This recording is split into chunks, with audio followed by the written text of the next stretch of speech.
What do cash bail, babies, and jails have in common? They are all a part of a broader conversation on criminal justice reform taking place at the White House and state houses all over this country. From women giving birth on cold concrete floors and chewing their umbilical cord off, to people who have not been convicted of any crime spending months and sometimes years in jail, our system of justice is in crisis. Today, we are talking to policymakers and experts to learn the strategies they are using to make sweeping changes in our prisons, jails, and the billion-dollar cash bail industry. And later in the show, I talked to a woman who was days away from giving birth to twins while incarcerated, and a man wrongfully accused and convicted who served 24 years in the most dangerous prison in this country. All coming up next. Live from Los Angeles, this is the Special Report. Following the murders of George Floyd, Breonna Taylor, criminal justice activists are seizing this moment to move the needle on criminal justice reforms. And they are not stopping with calls for police reforms. They have their sights set on dismantling systemic racism and tackling everything from healthcare inside prisons and jails to cash bail reform. See, since the 1970s, the population of incarcerated people in the US has grown 700%, and jails account for the bulk of that expansion. People who have not yet been found guilty of a crime, but who can't afford bail, represent the greatest rise in incarcerations. And despite the veneer of accountability suggested by bail, it's a system propped up less by the pursuit of justice and more by profit motives. From bail bonds companies to corporate insurance companies that underwrite the industry, those that profit from poverty have resisted any efforts of reform. Well, it's a new day. A few weeks ago, Illinois did what California and other states have been unable to do when it became the first state in the country to eliminate cash bail. The state's Democratic governor, J.B. Pritzker, signed a comprehensive new law which eliminates cash bail starting in January 2023. Now, law enforcement agencies and police oppose the law, arguing that it will make Illinois unsafe as dangerous criminals will be allowed to roam the streets as they await trial. Members of the Illinois Legislative Black Caucus push back on that characterization. They say this new law is a historic first step towards safely protecting not just communities of color, but all communities in the state of Illinois. I'm pleased to say that I have two of those leaders who've been at the forefront of fighting for bail reform in the state of Illinois joining me this morning. Welcome to the show, Illinois State Senator and Senate Black Caucus Chair Robert Peters, and Illinois Representative and Chair of the House Black Caucus let me get that right. He is Chair of the Illinois Legislative Black Caucus, and he is Representative Cam Buckner. Good morning, Senator Peters and Representative Buckner. That's a mouthful for me, but I think I got it right. Thanks to both of you for joining me this morning. And first, I want to just say congratulations on this historic piece of legislation. I know that both of you have worked tirelessly over the last couple of years, and even before, to get this legislation passed. And I just want to ask you, the case of Kuhlik Browder in New York, who was sent to Rikers Island when he was 16, accused of stealing a backpack, and was, left in Rikers Island because his family could not make that $3,000 bail that was, proposed by the judge. He later gets out of jail, commits suicide. Is there a case like that in Illinois that, was kind of the catalyst for the legislation that was recently passed? Well, I'll start with you, Senator Peters. Yeah. So, I guess a little background on the movement to end cash bond. This has been happening for quite some time. The coalition that worked on this first started sort of as a kernel coming together in 2015. And then when I was an organizer working with a group of organizations, truly put that together in 2016. And then we introduced a bill in 2017 called the Equal Justice for All Act. And we organized a statewide coalition, a coalition that included domestic violence survivors, crime victim survivors, base building grassroots organizations, policy-led organizations, and legislators to basically beat back against the same old talking points that people have been using around bail. And, there is a leader in that coalition, Livette Mays, who got locked up simply because she was too poor. She was stuck in Cook County Jail. She was unable to see her family, unable to take care of her kids, unable to live her life. And she really took on as being sort of a leader, but it wasn't just an individual effort. What we know is under the system of cash bond, it is not centered on safety, it's centered on wealth. So we know thousands upon thousands of people are locked up in jail pre-trial simply because they're too poor, not because of anything involving safety. Judges do not make that determination about money simply because of someone's risk factor in terms of whether they're safe or not into a community. What they make that judgment on, the judgment that they're making is essentially on wealth. What we know is, and we have an example of this, you brought up Kalief Browder. The other example that sort of stands out to me is the status quo means someone like Kyle Rittenhouse, who is a right-wing person who was caught on camera, shooting and murdering two people, because of his right-wing donors, was able to afford to bond out. It had nothing to do whether he was a threat to a person or a community. It had everything to do with the fact that he had the privilege to get a bunch of donations to get himself bonded out. So the status quo is either Kyle Rittenhouse or it's Kalief Browder and Livette Mays. And so those tiers about what on safety and what, I'll sort of say this for anybody in the country who's looking at this and saying, oh, what is this going to do for my community where I live, whether that's, somewhere like Texas or in California or in New York.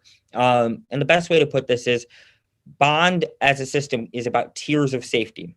It says that if you're poor, you get a lower tier of safety. If you're poor and Black, you get an even lower tier of safety. And if you're poor, Black, and a woman, you get an even lower tier of safety. And what we say is, let's remove as much as possible those tiers of safety and say, let us focus specifically on, are you a threat to a person or a community? And let's narrow that detention net or that detention threshold to say we're going to explicitly focus on something that is violent and a danger in that sense of safety. And so, yes, we have, countless people who've died in Cook County Jail, due to COVID because they were too poor to be able to have their freedom. And what we're saying is, let's hit at the intersection of race, class, and gender. And we've made history in Illinois, and I think every state and this country can really sort of take this on and say, let's bring safety to every community, no matter where you live, no matter your zip code. Yeah, no, it's an interesting point, Senator Peters, about Kyle Rittenhouse. And it's important to note that usually if you've been charged with murder, and particularly in his case, a double murder, you're not likely to have a bail that is capable of being paid. So that was a very unusual situation. Murderers are typically not out while they are awaiting trial. They are typically the people that are detained because the issue of violence or the risk of violence and them harming others in their community are pretty high because they've already killed someone. So the fact that he was able to make that bail through those private donations on, like a GoFundMe type account was pretty remarkable. I want to ask you, Representative Buckner, though, I know I heard from Senator Peters that this was, this bill was in the works for several years before passage. But how important was the murder of George Floyd, the murder of Breonna Taylor, and the civil unrest and the protests that we saw all over the globe during the summer of last year?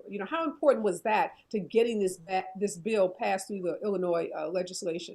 They were extremely, extremely important for a number of different reasons. But what we saw after the May 25th death of George Floyd, after the Breonna Taylor murder of both of these young Black folks in Louisville and Minneapolis, is that America was forced to look itself in the face, look itself in the mirror, and to really do some soul searching about who we are as a country and the way that we've treated certain people just based on who they are. And that wasn't just with folks who are involved in law enforcement. That wasn't just with our normal friends and colleagues who may be shielded from these things in the typical form. This was even with people who are, I think, well-meaning colleagues of myself and Senator Peters, who may have told us that bills that we've tried to pass in the past were too provocative and too radical and did too much to move the needle towards justice. And these folks were forced to have these uncomfortable conversations, and then we had to do something different. I know Senator Peters brought up Kuhlik Browder and some of the things that have happened across the country. We many of these names we don't even know, and I think that became very evident to us. But then, when you look at situations like, July of 2015, when Sandra Bland, died in a Waller County jail in Hempstead, Texas, the young lady who was originally from the Chicago suburbs, for a bail that she couldn't pay for a minor traffic violation. What we also know to be true, we don't talk about it very much, is that within that same month in 2015, there were 5 other women across the country who ended up dying in custody for very small infractions, most of them being shoplifting under a very low threshold. So, this is about getting it right, about moving the needle forward, and about, we can't fix what we've done wrong, but we can try to move forward and make sure that we don't keep on doing those same things wrong. Yeah, let me ask you, Senator Peters, just kind of the mechanics of this bill, because we've seen states across this country, New Jersey, Maryland, California, the state that I'm in, have all tried to, to make some efforts to reform their cash bail systems. And some actually have made some progress with regards to that. So if you're in Illinois and it's February 2023, the bill has, come into, the bill is now active. What does it look like? You get arrested, you go before a judge, he can't set a cash bond for you, or set bail for you. What does he do?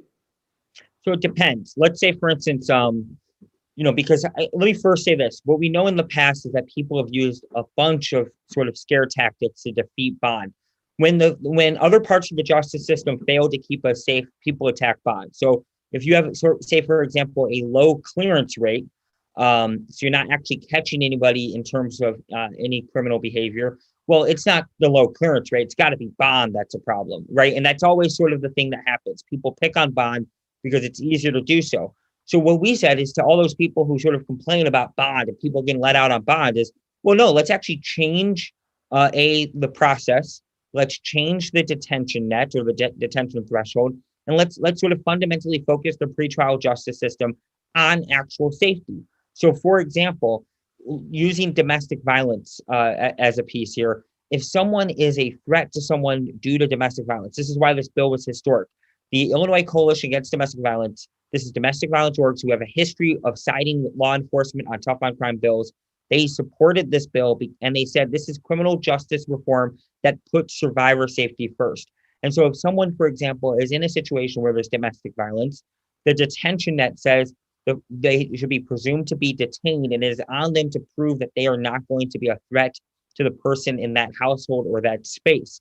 The other side of it is for someone like Sandra Bland, is the idea is that But help me out, Senator Peters. I'm just trying to understand mechanically what happens if someone goes before a judge and the judge does determine that they may be a threat to someone else in their community. Are they able to detain them? Yes, there'll be a detention net that says that they will be detained, and then they would have to be able to appeal that detention. So the idea is that what we've done is fundamentally change we've broken down what a plea deal machine. So under the current system, people barely have time in front of a judge. It moves extremely quick. They don't get to hear their day in court. They get stuck being locked up, and then they basically turn around and they make a bunch of plea deals. What we're saying is we're slowing down the process, giving people their day in court, giving people more options to defend themselves in their day in court, and making it so that the state has to show that this person is going to be a threat to other people. So the onus is going to be on the state to show that this person is dangerous, and then I get to rebut that presumption as the person that's being detained. And if I can produce sufficient evidence to rebut that presumption of danger, I then get to go free until my trial date. For most cases, there is also going to be situations where if someone's committing an act of violence, that onus is not on the state. They are in a detention net and they will be detained, and then the onus is on them to prove that they should not be detained. So the idea is it shifts. So the best way to put this is 90% of the justice system is going to focus on those who are not a threat to a person or to the community and do not fall within that detention net. And then the state has to make a case, make an argument that they need to be detained, and they go back with their life. It fundamentally changes the criminal justice system to move away from the plea deal machine and focuses on the idea that people, A, should be innocent until proven guilty. That's an important piece here. And B, to give them their day in court, because what we have is a system that overwhelms public defenders and overwhelms families, and it overwhelms the court system. If we can slow it down and narrow it specifically to safety, we have a much stronger court system, and we get to focus specifically not on wealth, but on the actual specifics of that crisis or that issue. Yeah, not everyone agrees, as you all have stated so eloquently, that this is a way to address safety and address the issue of injustice in the system that favors the rich over the poor. We know that there was tremendous opposition by law enforcement. The Illinois Law Enforcement Coalition said in a statement that the new law hamstrings police officers. I want to bring into this conversation now retired police chief William Kushner. He served for 45 years as a police chief, was a police officer, and was chief in a nearby suburb outside of Chicago. Good morning, Chief Kushner. How are you? Good morning, Areva. Thank you for having me on. Okay, and I know, Chief Kushner, that you don't speak for all police, officers and police agencies, and I know that you're retired. But do you have some concerns about this law and whether it is in fact going to keep citizens safe or perhaps allow dangerous people out on the streets? Well, I think I'm speaking in my role as a vice president for the Illinois Association of Chiefs of Police, and the system needed to be changed. There needs to be change top to bottom in the criminal justice system in the state of Illinois and in the United States as a whole. This is a very small step. However, the opposition is not from law enforcement, from the law enforcement coalition, was not primarily directed against the elimination of cash bail. It was about the fact that during all the time that there were hearings or meetings regarding the Omnibus Criminal Justice Reform Act that was recently signed by Governor Pritzker, that we were denied a seat at the table. And our input was not sought. The only elected representative in the state of Illinois that listened to us and took the time to sit down with us and listen to our ideas and put them forth was Attorney General Kwame Raoul. Cash bail, the elimination of cash bail in other states has had varying, or minimization of cash bail, I should say, has had varying degrees of effect on defendants appearing at their subsequent court hearings. I don't know if you've been following the news. Chief Kushner, let me just stop you for a minute, because I did read a statement from the head of the Illinois Sheriff's Association, and he said that defendants needed to be in jail to get mental health care. And he says that jail was the only way to intervene for folks who were in need of mental health care. So he wasn't saying I'm opposing this or our organization is opposing it because we weren't at the table. He was saying we are opposing this because this is going to prevent people from getting care that they need. Well, I can't speak to his comments. I've never been a sheriff. I've never worked in a sheriff's department. I will tell you that there are some portions of Illinois, and even the Chicago metropolitan area, where mental health services are dramatically limited, and where substance abuse counseling is extremely limited. And sometimes the only place people can get those services is after they've been arrested. But I don't think that that's a good enough reason to keep them in custody without bond. Representative Buckner, you heard the chief say that he feels, or his organization feels, not like they are opposing the substance of the bill, but that they somehow were left out of the conversation. They weren't invited, to the table when decisions were being made. Is that a legitimate critique? Well, I'll tell you what, Areva, I respect the work that Chief Kushner has done over his life. But what's been very evident to me in this entire process is that there are people who were never going to agree with anything that was in this bill. There were things that we talked about that have been issues for a very long time, and we were told, wait.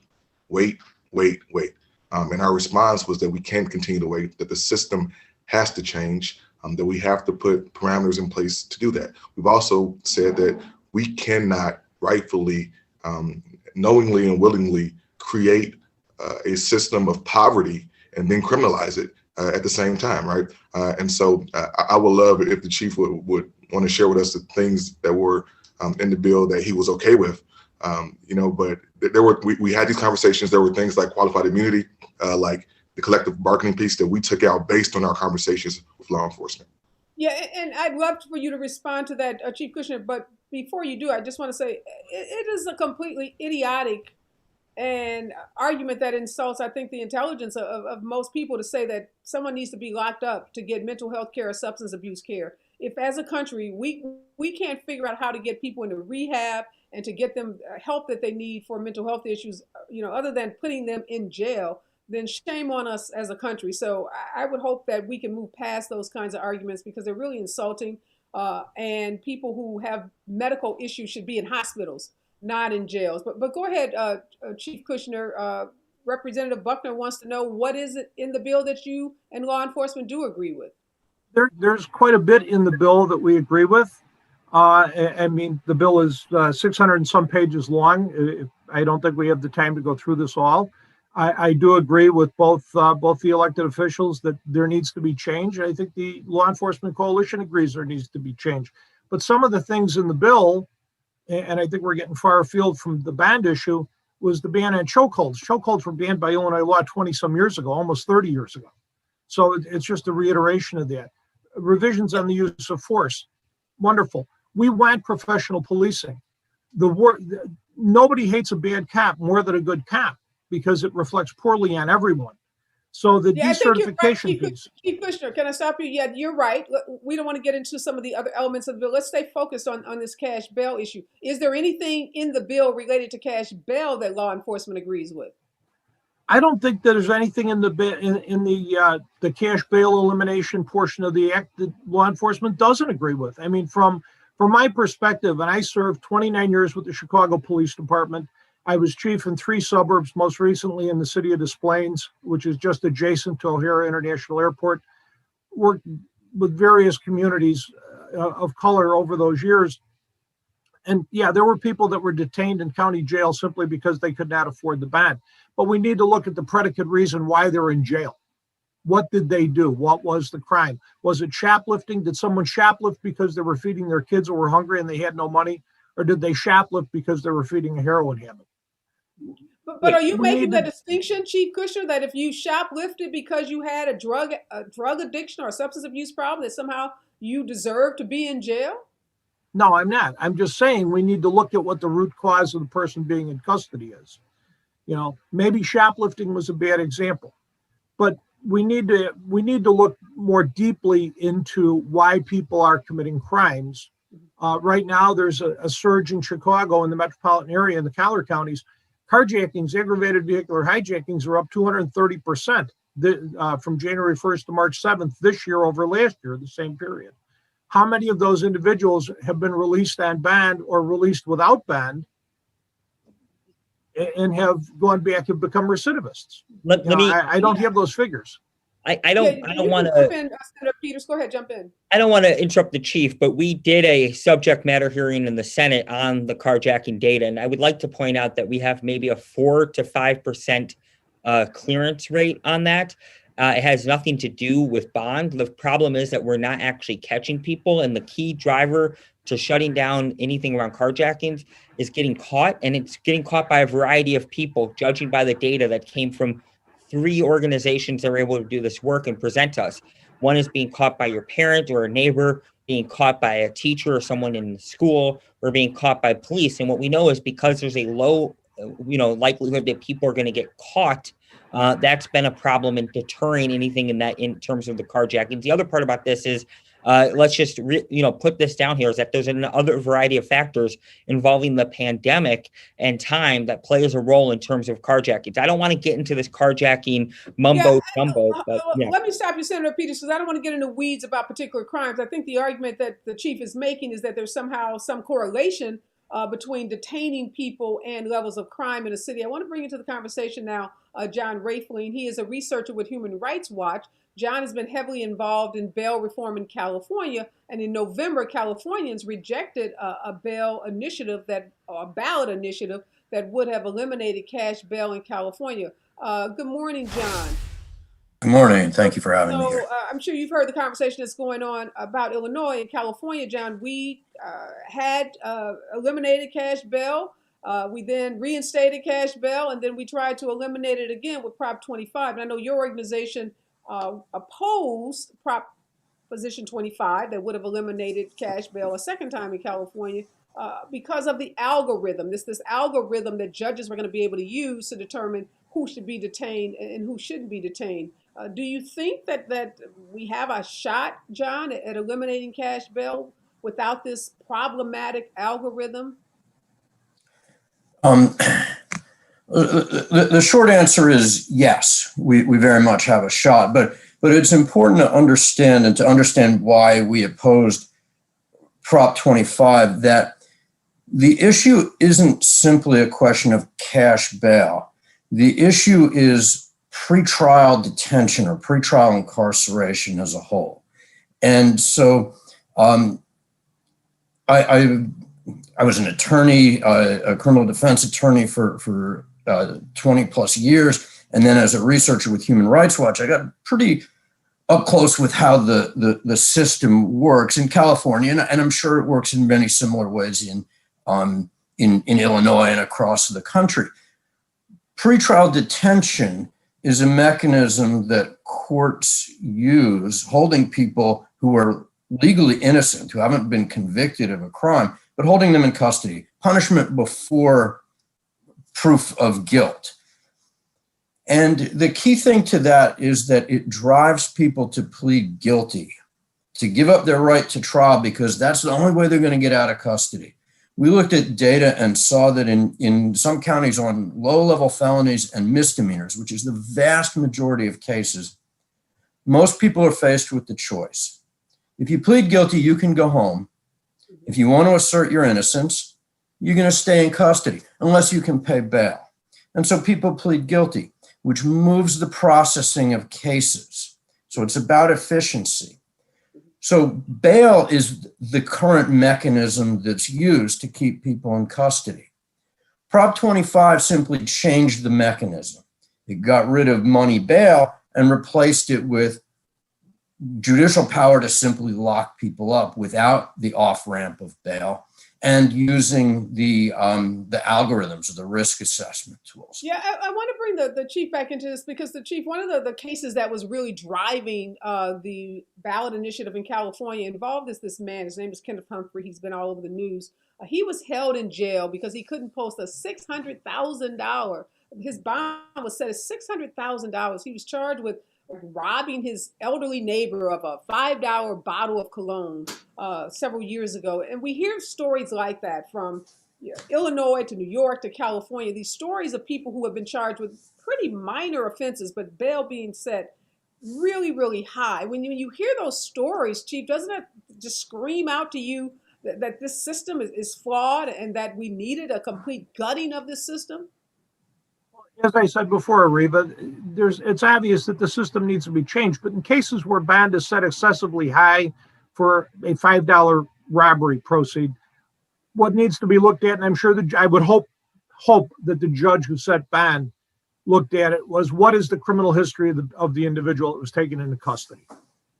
That's a big thing. What's their background? What's their criminal? Now, if he was arrested and served time in the 50s, and he hasn't done anything from 1955 to 2010 or 20, then $600,000 is an onerous bond. If he's got a series of felony arrests, then I would argue that the $600,000 bond may have been reasonable. But Chief, even if the $600,000 bond is reasonable under your theory of looking at the crime, if I'm a wealthy person, I can pay that bond. If I'm a poor person with the same criminal history, I can't. There's something fundamentally wrong with a system that favors me simply because I have friends and relatives that can come up with the money, or maybe I have it stashed away myself in a bank account, and the guy over sitting next to me who has no money, who commits the same crimes, can't.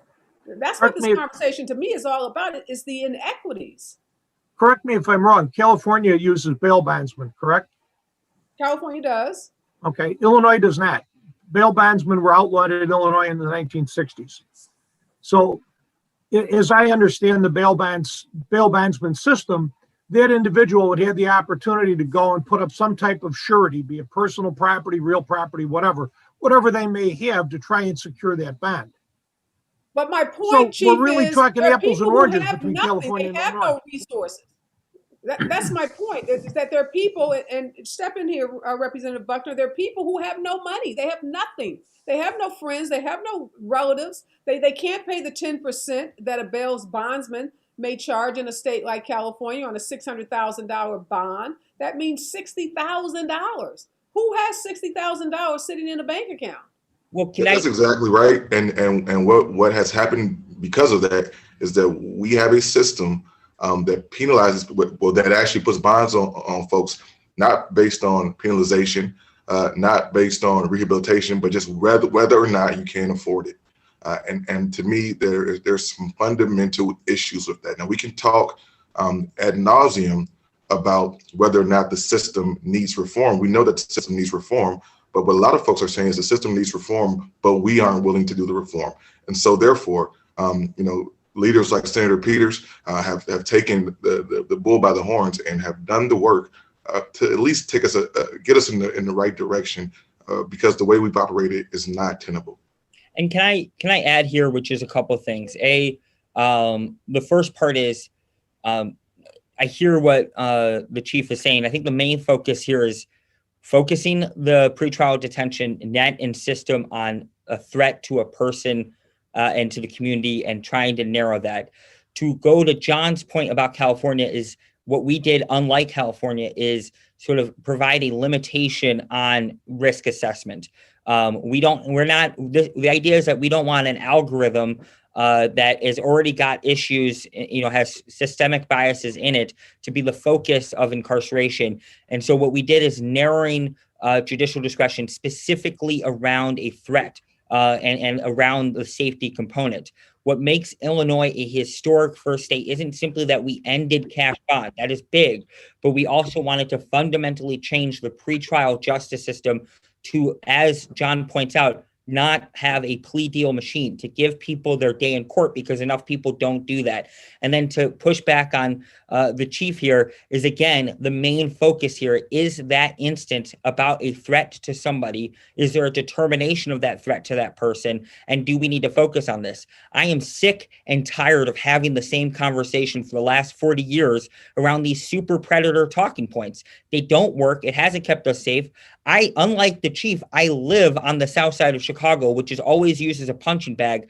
I want safety and justice in my community. When we passed this bill, when I drove down to Springfield, the day I drove down, 2 hours after, I love that my light turned off, 2 hours after I left my home, we had a shooting 1 block away. I was parked across the street of the building where that shooting happened. I have to live with that every day. And I can say very directly, I, myself, Representative Buckner, and all of us want safe communities. But what we do know is that the last 40 years has not done what it's supposed to do to protect us in our communities. So I am not going to sit here and have people tell me what it means to have safety in my community. I'm not going to have people tell the people who live in Urbana-Champaign downstate what it means to have safety, or in Metro East, or in Naperville, where 1,000 people this summer came out and said Black Lives Matter. Tell us what safety looks like.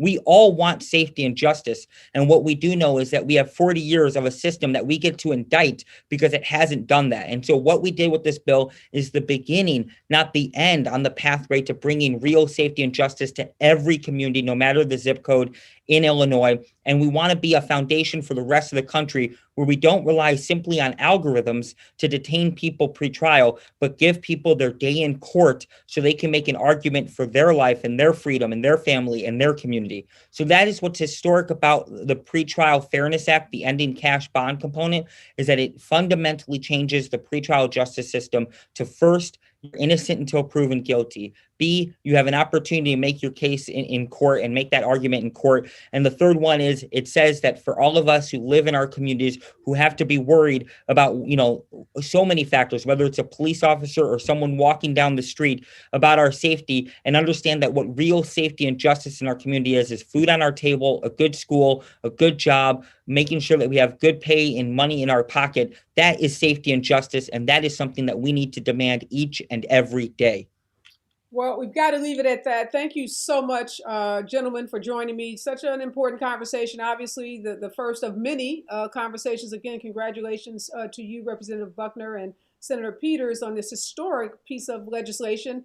John, hopefully California can learn something from what Illinois has done. Thank you, Chief Kushner, for lending your voice to this conversation. Again, thanks to all of you for joining me this morning. Okay, my next guest, she knows a lot about the impact of cash bail and the impact on real people. We're not just talking about statistics. We're not just talking about, the big headline stories. We're talking about real people. Joining me now is Chrissy Puckett Williams. She was actually incarcerated and days away from giving birth to her twins. Also joining me is Daryl Burton. He served 24 years in a Missouri prison for a crime he didn't commit, and he's returning to the show. Good morning, Christy, and good morning to you, Daryl. How do you guys feel? Both of you are what we call now justice involved. You both have served some time. You, Christy, in jail, and you, Daryl, wrongfully for a crime you didn't commit. How do you feel about learning that Illinois has eliminated cash bail? I'll start with you, Christy, because I know you had like a $160,000 bond set that was very, onerous and impossible for you to pay. Yeah, I mean, it feels really good to hear that they've set kind of like a new foundation for all of the rest of us to build upon. And it was really nice to hear the senator talk about what justice and safety looks like in our communities, because to his point, for the last however many years, the people who don't look like us have been making decisions about us. And so, I was incarcerated as a result of those mental health and substance use disorders that I suffered from, that you spoke so well about, that we are targeting poor, sick people, right? And placing them in situations that are unbearable, likely inhumane and cruel, and oftentimes, and just, a way to further disappear and disconnect people in society. So tell us, Christy, you were pregnant, not with one baby, but with twins. And we, earlier in the conversation, we were talking about this cash bail being a way that incentivizes people to plead guilty so they can just get the hell out of jail.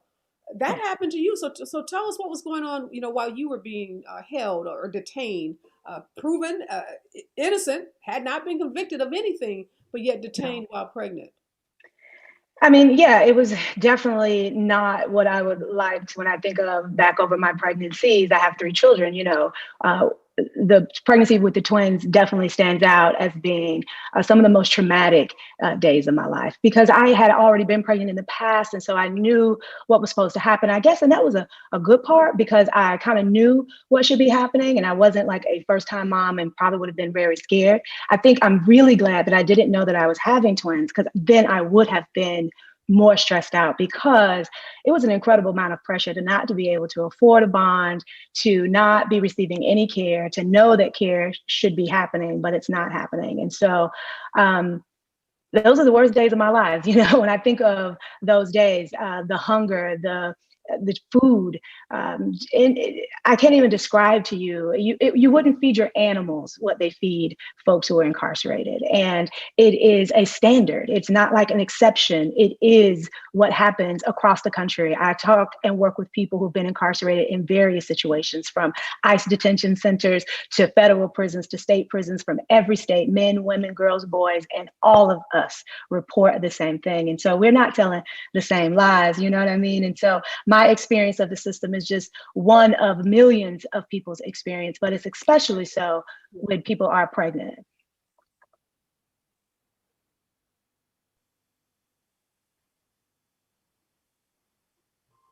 Have they frozen? I thought it was me. No. I think Areva is frozen.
All right, this is technology. We are broadcasting as every major network and cable station is, and that's from our home. So stuff happens, and I'm in California, and I just had this incredible power outage that just occurred. So we're back, and I was talking to Christy, who was telling us about her horrific experience being incarcerated while she was pregnant. And Christy, I want to ask you about, you too felt like you needed to plead guilty in order to just get out of there so you could have your baby. Tell us what that experience was like, feeling pressure, to just give up your constitutional rights. Well, it was my people who I were incarcerated with were the women who I was locked up with were a huge source of information. And they told me what it would be like, that I would more than likely be shackled during the labor, that I would have very limited time with the child, and that if I didn't have family to come and pick up that child within 24 hours, that the child would be placed into state custody. And my lawyer, I spoke with my lawyer, my public defender, and he confirmed that that is exactly what would happen. And once he confirmed that that is what would happen, and he said to me, I'm not sure if I would want my children, or my child, because we didn't know, it was twins at the time. I'm not sure if I would want my child to be born into captivity, Christy. Wow. And it was important for me to be free so that they could be born free, or that the child could be born free. Yeah. And so I took that plea, and 5 days later, I had those babies, and have struggled really hard to build the life that I have today. But that's why the work that we do to change the carceral state and to lessen the violence and work in harm reduction that pregnant and menstruating people have in jails and prisons is so important. Well, I just want to say, one, hats off to you. You're right. You've worked so hard. You're now the manager for Smart Justice for the ACLU of North Carolina. You're an advocate for criminal justice reform. You're a mom of 3. You're standing. You're a beautiful Black woman. So, I just can't, say enough good things about what you've been able to do in terms of turning a tragedy into purpose and being able to help others. And Daryl, I know that's your walk as well, after having served what is an unthinkable amount of time in a prison for a crime that you did not commit.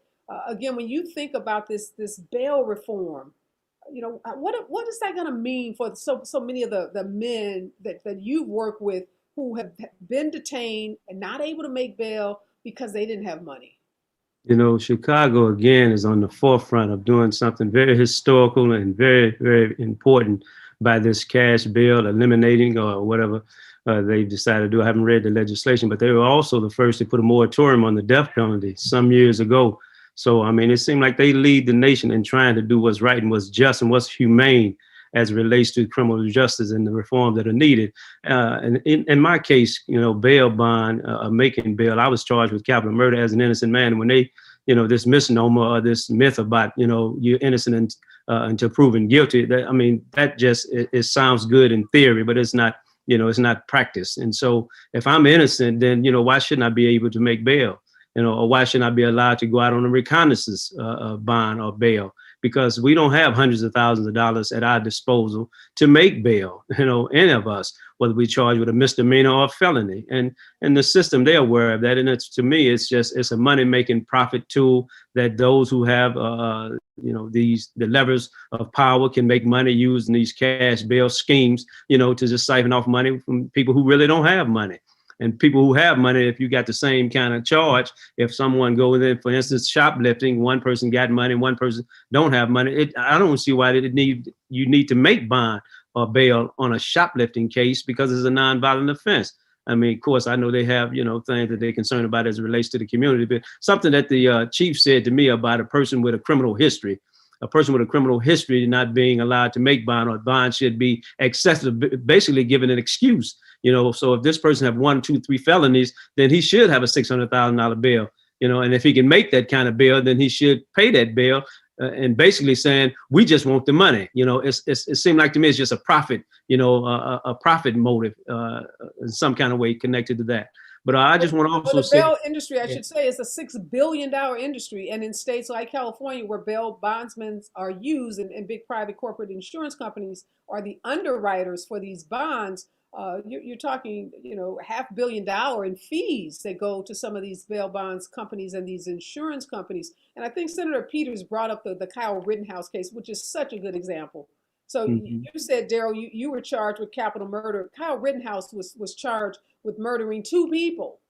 And he's not being detained while he awaits trial. He's out on bail because he could come up with, $2 million in order to be free from that charge. I can't even imagine that happening to an African American person, a Latino person, an African American woman. I mean, we just don't have examples of people shooting somebody on camera, not one somebody, but 2 somebodies, and then you're out. Being able to work with your defense team and build your defense and do the things why it's important. And we should talk about pre-detention deprives people of so many constitutional rights. One, your right to counsel, your ability to work with your counsel, your ability to build your defense as you prepare for trial. We know it destroys families. People lose their jobs, they lose their health insurance, they lose their families, they lose their homes. Mothers, kids can be taken away from them, while they are incarcerated. So there's so many negative consequences that often I think get lost in this conversation. I just want to ask you both. Biden has made a commitment to bail reform. We know the House has passed the George Floyd Act, the bill that's police reform bill primarily. But there isn't anything in that bill about bail reform. Do you think that's a missed opportunity, Christy? Do you think we're missing an opportunity to really comprehensively change the criminal justice system in this country by not including bail reform in that George Floyd Act?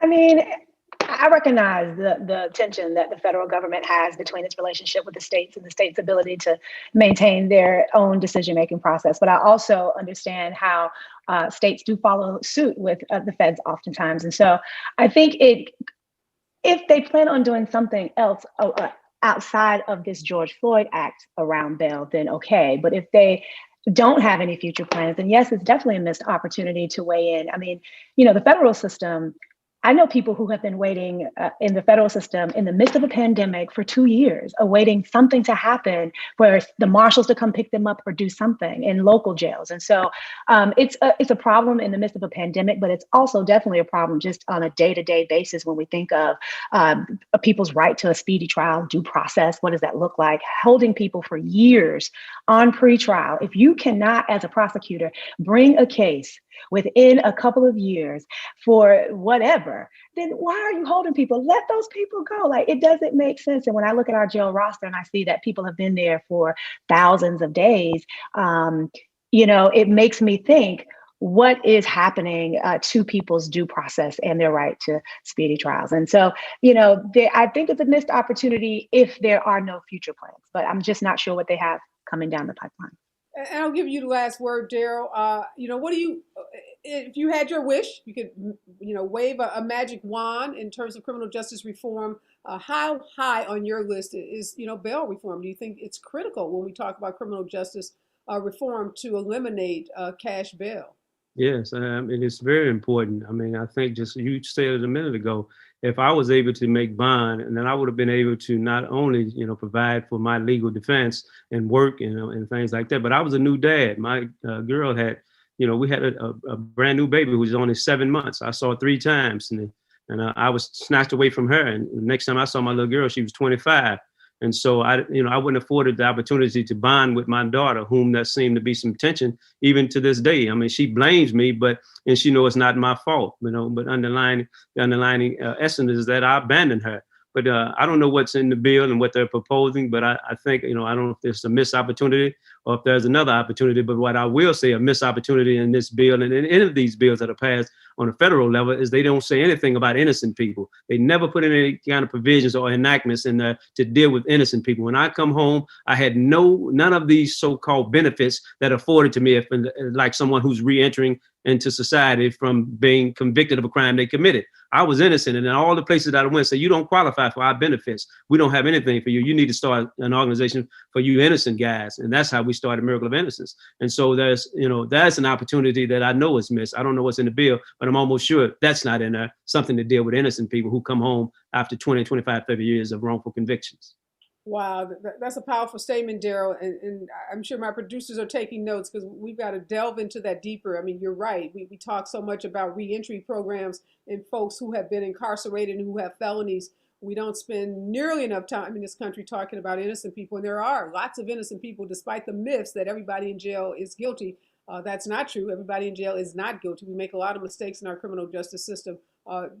Again, so happy to see you're doing well, Daryl. Congratulations on the great work you do with your nonprofit, helping those folks who are innocent. I'm going to say goodbye to you, Daryl. Christy, you're going to stick around because we're going to talk about women in jail who are pregnant. Again, Nice thank you so much, Daryl, for joining me this morning.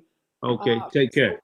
Thank you. So, Christy, we talked about, you being pregnant in jail and you being able to get out because you knew from those people who were talking to you how important it would be to give birth to your child or what turned out to be your children in a hospital in a normal setting. Well, that didn't happen for Kelsey Love.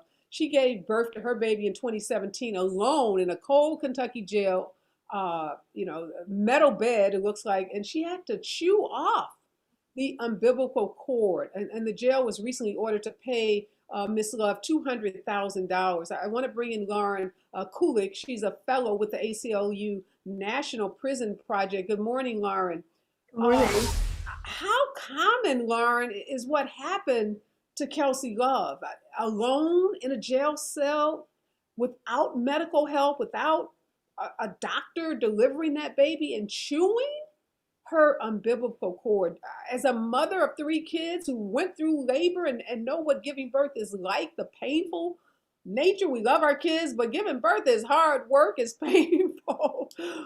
So much can go wrong, from death of mom to death of baby. So tell us, Lauren, how common is what happened to Miss Love? Well, unfortunately, this is not an isolated incident. This is something that happens, and it's an extreme example of what we see every day in prisons and jails for folks who are pregnant, which is that they're denied care, and when they need the care, they really have to go through a corrections officer, a custody officer, who's standing there as a gatekeeper between them and actually getting the care that they need. So every single day, even if it's not, something as extreme as having to chew through an umbilical cord, I hear from people all the time who are being denied access to going to a prenatal care for a high-risk pregnancy, or who are stuck in a solitary confinement cell and have nothing that they can do if they have a medical emergency.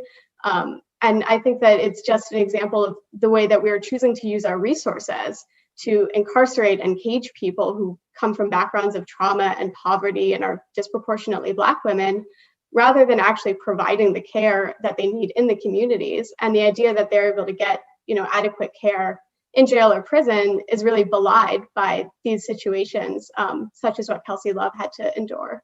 Yeah, I read a startling statistic that like 2,000 babies each year are born in jail. And Kelsey's story obviously made headlines, national news, because of the extreme nature of it, as well as the jail having to pay her $200,000 for failing to provide adequate medical care. And again, like so many of the cases we're talking about, Kelsey was in jail because she was driving. She was arrested for driving her mother's car.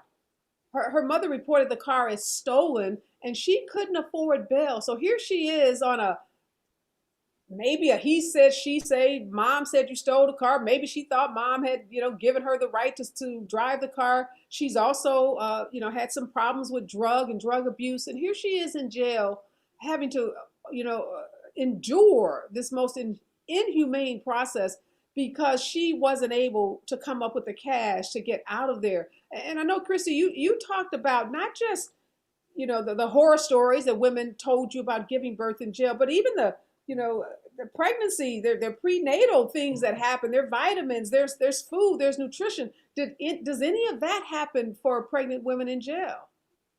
I mean, it depends. It's a toss-up. I wish I could say that it was a standard of care, but it's not. Clearly, I received no prenatal care for what turned out to be obviously high-risk pregnancy. And so if I'm going based on my own treatment, then yeah. But then I also think about the people who had the procedures performed on them without their permission. And so I also came to the conclusion after connecting with women who had, eugenics performed on them, like being sterilized, maybe I fared better by not seeing a doctor. And I think that's a really horrible realization to come to, that my horrendous situation, there's even a lower, worse situation than that, which is receiving care that you don't need and didn't even know you were receiving. And so I think it just goes to show that, to the point that women and girls were never a thought when jails and prisons were being built, and they're just like this add-on. And so you can see that in the policies. We just aren't considered in the policy. There is no expressing your breast milk and dealing with mastitis postpartum. There is no postpartum care. There's nothing to say. There's no one to talk to about, I'm still here and my child and children are out there with strangers. No one to help you process that trauma or the trauma that even brought you in the doors. I came in the doors as a drug addicted survivor of severe domestic violence, and none of that was addressed while I was there. But what they did do was criminalize my issues and my trauma and penalize me for those issues and hold me on a bond that no one in my family could afford. And it is by God's grace and mercy that my children are alive and well today, and that I had the good sense to take a plea deal and didn't listen to people who said take it to trial because they don't have any evidence. And today, to this day, I walk around 12 years later with the albatross of a felony conviction on my record. And so when I tell you that I've had to get it up out of the mud, I truly mean get it up out of the mud to sit in the chair that I sit in today. And I sit in a place of privilege, but I will always be a voice for the people who are inside, because what I recognize is that we can't get them all free today. But what we can do is make sure that while they are there, the things that they have going on are addressed by board certified physicians, that they have trauma-informed physicians and physicians who are dedicated to eradicating the racial inequities that Black women face when having children and around their reproductive care. Those are the things that we need to see happen around pregnant, incarcerated people. Yeah, and I know, I'm glad you mentioned that standard of care, Christy.